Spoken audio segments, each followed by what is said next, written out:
All right, whiskey freaks, brothers and sisters, we are gathered here today to discuss nothing but bourbony goodness.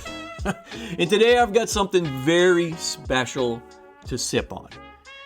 You see, I actually went down to the Old Forester distillery in Louisville, Kentucky, and I picked up this bottle in person because I buy my own whiskey. This one is High Angel's Share Rye, and it's from their 117 series. It's a small batch Kentucky straight rye bottled at 110 proof, and I paid myself $65 for it. So I got no free samples here to talk about, guys. I always buy it. Now, this expression comes from barrels that had they say an unusually high Angel's Share, and that's the evaporative loss in the casks. It's greater than other casks. It's greater than normal, and that creates a more concentrated whiskey that's left behind. Now, the assistant master distiller at Old Forester, Caleb Trigo, he calls it a small batch where the Angels really left their mark, and that's exactly what we're getting in this release. That's according to their assistant master distiller. Now, today I'm going to be tasting this bottle live, and I'm going to be exploring what makes it special, and I'm going to share my experience with y'all just like I always do, straight from the bottle that I picked up at the distillery. Now, Old Forester 110 proof straight rye whiskey, it's produced by the Brown-Forman Shively Distillery, and that's DSPKY 354, meaning pretty much nothing to no one. This is their inaugural rye release in the 117 series. Okay, now a few seconds of history on this one. Old Forester's 117 series, now it's a lineup of limited edition experimental whiskeys, and it's named after the brand's historic street address on Louisville's Whiskey Row, 117 West Main Street. Now this series, they're very creative, right? This series features unique mash bills and barrel finishes and warehouse-specific profiles, and it's primarily packaged, just like this one, in a 375 milliliter bottle. Now, this High Angel's Share rye that I got here in my hot little hand, it uses the distillery's standard rye mash bill, 65% rye, 20% malted barley, and 15% corn. And yeah, like I said, this comes in a 375 bottle. And honestly, guys, I love that. This thing cost me $65. And I got to say, I love being able to pick up, because think about that. That'd be I don't do math, but I think it's $130 for a 750, right? Well, I can pick up twice as many bottles to taste and to try at $65. That's just the way I'm looking at it. So that's what I mean when I say I like paying more, because I really don't like paying more, and it's more per ounce. I get all that. But if it gives me the opportunity to taste more and to drink more, because I do buy my own whiskey, that cost per ounce doesn't mean as much to me. The number of bottles I pick up means more. And that's more I can share with you guys too. So this expression was put into motion a few years ago. Okay, maybe not this particular expression, but the 117 series. I think it was Jackie Zykan. She was the mastermind who launched and shaped the concept of this series. And then when she left, it was passed down to master taster Melissa Rift. Now, it turns out Jackie Zykan was the first female to have her name on a bottle of Old Forester, and it was in this series. So that's pretty cool. Now, the bottle. Now, this thing was released in March 2026, just a few months ago, and it says so right here on the bottle, along with, and I think I mentioned this already, DSPKY 354, that's the Old Forester Distillery. It's got the proof of 110 on here, and batch 001, so it's batch 1. And it says, due to heat-cycled warehousing in our unique maturation environment, occasionally the Angels choose particular barrels from which they take more than their fair share. This rye whiskey is a small batch of these flavorful few that developed unique concentrated profiles due to higher than average evaporative loss. So they're saying these barrels lost more water than other barrels, and it makes for more intense flavors of what's left behind. And that's one of the things I want to figure out today, is that did we really accomplish that goal? Now, fun fact, Gotta love a fun fact. Old Forester, they use heat-cycled warehouses. In the winter, they steam heat their brick rick houses to simulate the summertime, forcing the whiskey to constantly push in and out of the charred oak wood. And some people call that cheating. I call it Kentucky ingenuity, right? And like I always say, drink your whiskey how you like it, and the same goes for making it. Other than those bespoke folks, okay, that wasn't fair. But I do say it: drink it how you like it, and make it how you like it. If you want heat cycling, go for it. If the proof's going to be in the pudding, that's where we're going to find it, right? So the color. Let me pour some of this. Yeah, here we go. I am using my St. Louis Bourbon Society Glencairn. And I always say this: never judge a whiskey by the color in the bottle, especially this bottle. The label covers a lot of the bottle. It's really hard to get a lot of light in there to see what you're looking at. It does look darker than a lot of other whiskeys and ryes that I have sitting around here, but never judge the color in the bottle. Put it in your Glencairn, hold it up to the light. I got pretty bright lights down here in the bunker. I call it like this deep, like a deep, rich. It's brown, like a mahogany. It's got the slightest orangish tint to it. So far, so good on the color. It does look very enticing. And here's another pro tip: use a tasting notebook, guys.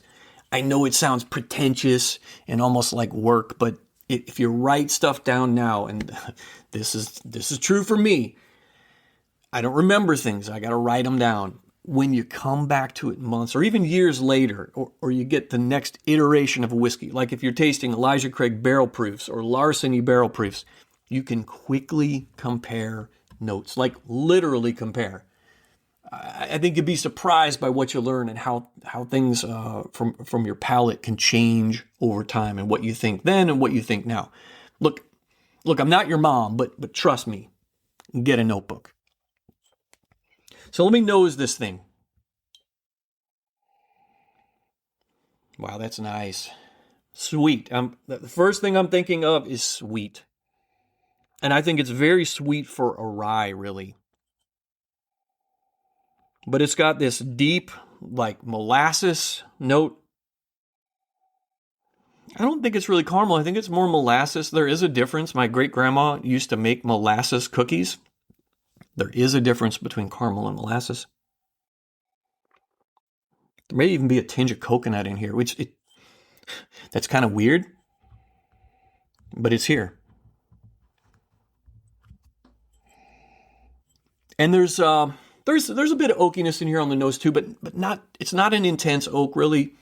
It's sweet. It's yummy. That's a technical term, right? Yummy. Let me get another sniff of this. Yeah, there's some chocolate in here too. Very nice start. But here's the thing.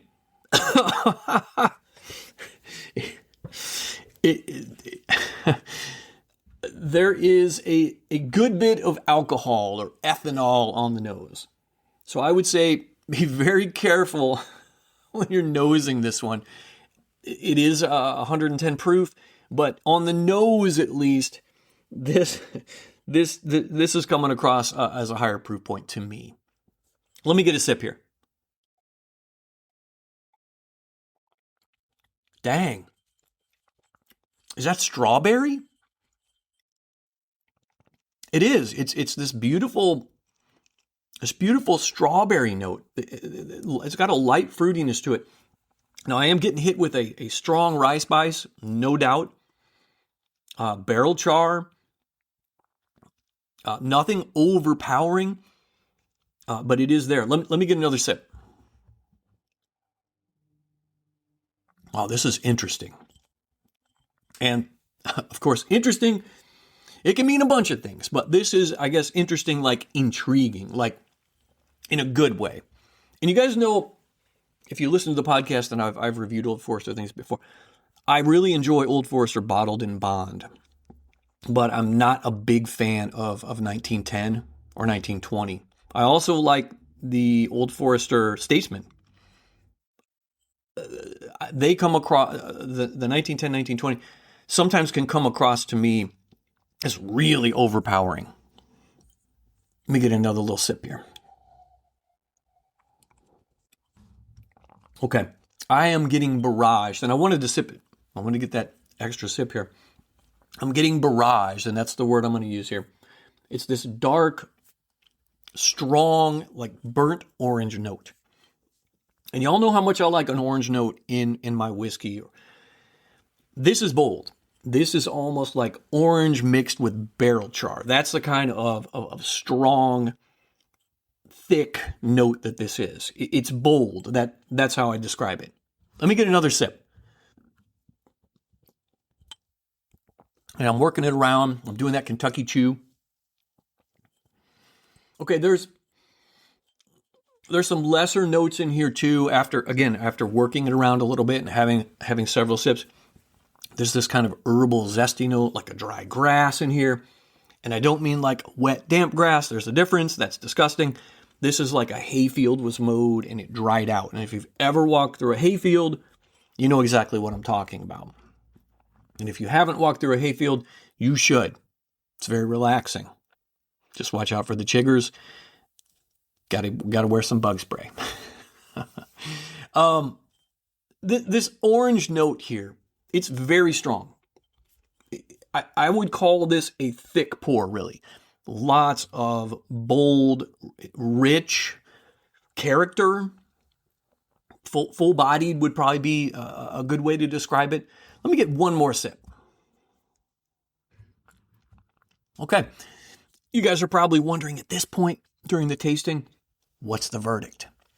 Well, I'll have the verdict right after this brief commercial timeout. Hey, whiskey freaks. Quick announcement here. I wrote a book. Yeah, me, a real book with real stories.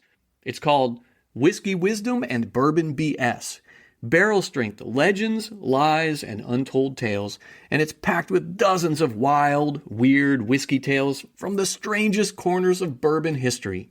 And every chapter ends with one question. Was it whiskey wisdom or was it BS? You want to learn about whiskey history and have fun while you're doing it? Well, then you need to grab this book. It's just $10 on Amazon Kindle. It's cheap, it's fun, and all the cool kids are doing it. So don't be left out because you want to be cool too, right? Did I mention it's just $10? Yeah, and you can read it on any device with the free Amazon Kindle app. Just hit the link in the show notes, grab a pour, grab the book, and enjoy the whiskey history. That's Whiskey Wisdom and Bourbon BS. Barrel strength legends, lies, and untold tales. As you know, on the Blind Tasting Podcast, we have 3 verdict options. Are we going to keep it, collect it, or cull it? Keep it means you like it well enough, but not enough to brag about it to your buddies, really. I mean, you're not going to go crazy about it and buy 10 bottles either because it's readily available. Collect it. That means you might want to grab another bottle or maybe 2 if you can get your hands on it because it's so damn delicious. And cull it. Use it to loosen rusty bolts or sanitize a dirty pour. Use it to loosen rusty bolts or sanitize a dirty toilet. Don't clutch your pearls, guys. You know this is sarcasm, right? In the case of Old Forester High Angel Share Rye, coming in at a wonderful 110 proof, I say, I'm confused. Okay, I'm not confused. I'm torn. Because I love it.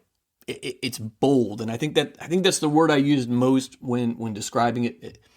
It's even got, like, after a few minutes, this coffee note to it as well.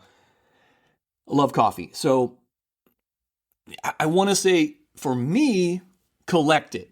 But you guys are going to have to be the judge on this one, guys. It is a strong, full-bodied, bold pour. Those orange notes, the barrel char, just the nature of that may not be for everyone.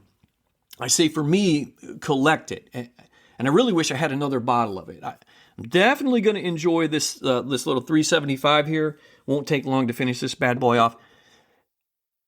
It's not going to last long. I'm just going to be honest with you. I think, now, one of the things that I mentioned at the beginning of this, their point here is, I think, a more intense experience, right? The angel share, all that good stuff. These barrels are supposed to have that intense flavor, and I'd say that they hit a home run on this. This is absolutely on point. Get you, especially if you like intense, bold, strong flavors, and you're able to get down to Louisville, grab a bottle. This is batch 1.